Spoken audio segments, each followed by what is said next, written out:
नमस्कार, इस वक्त मैं मौजूद हूँ वार्ड नंबर 29 में, जो वहाँ के पार्षद हैं सीताराम चौधरी जी, बीजेपी से हैं। सर, इस बार आपको अलवर का समीकरण क्या कहता है चुनाव को लेकर? मद्देनजर देखें कि किसकी सरकार आपको बनती हुई दिख रही है?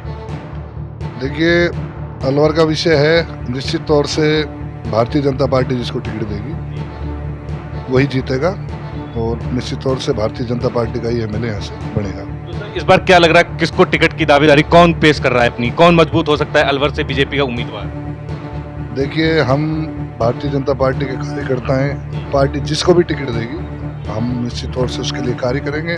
ये पार्टी, प्रदेश संगठन, केंद्रीय संगठन सोचेगा कि किसको टिकट मिलता है, जो उनको अच्छा बेस्ट लगेगा उसको टिकट देंगे, हम उसका प्रचार। बाकी सर, आपको दिख रहा है संजय शर्मा जो मौजूदा विधायक है आपके यहाँ के, उन्होंने जमीनी स्तर पे काम करा है कि खाली एक हवाई बातें करी हैं कि काम नहीं हुआ है, क्योंकि लोगों का मानने से उनसे जनता बहुत नाराज है इस समय। देखिए, कोई नाराजगी ऐसी बात नहीं है, क्योंकि निश्चित तौर से जब जिसकी सरकार नहीं होती है और उसके विपरीत जो एमएलए होता है उसको एक निश्चित बजट मिलता है। उसके अलावा कोई, अब मान लीजिए जिसकी सरकार है, जिसका मंत्री है, जिसको एमएलए, उसको आउटराइट जाके भी और काम सरकार के थ्रू मिल जाते हैं। अब निश्चित अपने बजट का जो पैसा मिलेगा उसी से कार्य करेगा।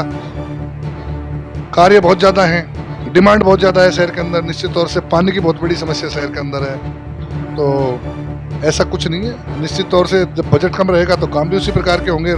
विपक्ष में आदमी होता है तो एक लिमिट होती है उसके काम करने की। आपने सर बजट की बात करी, तो बजट, ये जो अशोक गहलोत जी का बजट आया जिसमें ये महंगाई राहत कैंप लाए हैं, ये सर क्या लग रहा है जमीनी स्तर पे काम हो रहा है कि नहीं, सिर्फ एक चुनावी चुगले को लेकर इन पे बातचीत हो रही है? देखिए, किसी की भी सरकार हो, चाहे हमारी हो, आपकी हो, या कांग्रेस की हो, बीजेपी की, जिसकी भी हो, निश्चित तौर से हर कोई सरकार लास्ट की साल में, लास्ट के 5-6 महीने में नई नई योजनाओं को लॉन्च करती है।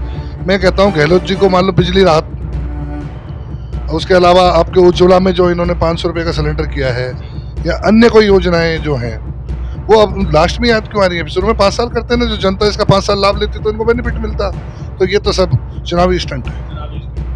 बाकी सर, क्या दिख रहा है बीजेपी से कौन सा उम्मीदवार हो सकता है जो मुख्यमंत्री की दावेदारी पेश कर रहा हो, या वसुंधरा राजे ही है, इसके अलावा अन्य चेहरे हैं? देखिए, चेहरा निश्चित तौर से केंद्रीय नेतृत्व तय करेगा। हम सोचें कि ये बन जाए, वसुंधरा जी बन जाए या अन्य कोई बन जाए, केंद्रीय नेतृत्व सोचेगा जो बेस्ट होगा पार्टी के लिए, उसको चेहरा बनाएंगे। हो सकता है बगैर चेहरे के भी इलेक्शन लड़े, मोदी जी के चेहरे पे इलेक्शन लड़े, तो जिसके लिए भी लड़े, जो भी पार्टी करेगी, केंद्रीय नेतृत्व करेगा, अच्छा ही करेगा।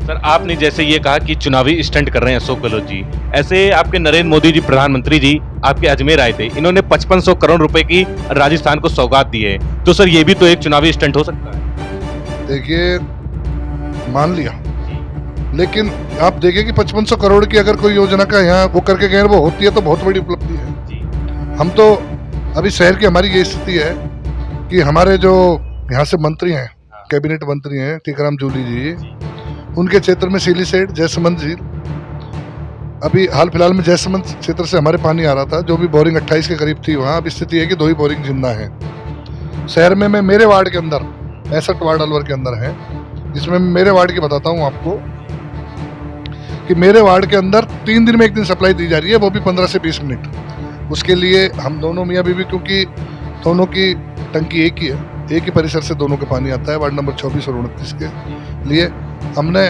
कलेक्ट्रेट में भी धरना प्रदर्शन किया है, डिपार्टमेंट में भी धरना प्रदर्शन किया है, रोड पे भी धरना प्रदर्शन किया है, लेकिन स्थिति ये कि अफसरों ने हमको लिखित में दे दी कि हम पानी देने में असमर्थ हैं। इससे बुरा इस सरकार के लिए क्या होगा, या इसके अधिकारियों के लिए क्या होगा? जब श्रीमान मंत्री जी से उन्होंने सवाल किया कि साहब, सीली सेठ में अगर पानी की व्यवस्था हो जाए, और सीली सेठ से निश्चित तौर से जो उसका निचला वाला क्षेत्र है वहाँ अगर बोरिंग हो जाती है तो आने वाले 5-7 साल में अलवर शहर का जो पानी की प्रॉब्लम है, क्योंकि मैं निश्चित तौर से अलवर शहर के अंदर सबसे बड़ी समस्या आज की डेट में सिर्फ पानी की है। पब्लिक बोलती है पानी दे दो, रोड टूटे हो कोई फर्क नहीं पड़ता, गड्ढे, हाँ पानी मस्ट है। बाकी सर, अगर ओवरऑल देखें तो राजस्थान में इस बार किसकी सरकार आपको बनती दिख रही है? सरकार निश्चित तौर से भारतीय जनता पार्टी की बनेगी। तो ये थे हमारे साथ वार्ड नंबर 29 के पार्षद सीताराम जी, जिन्होंने ये बहुत दावेदारी से पेश करा है कि इस बार राजस्थान में बीजेपी की सरकार बनेगी।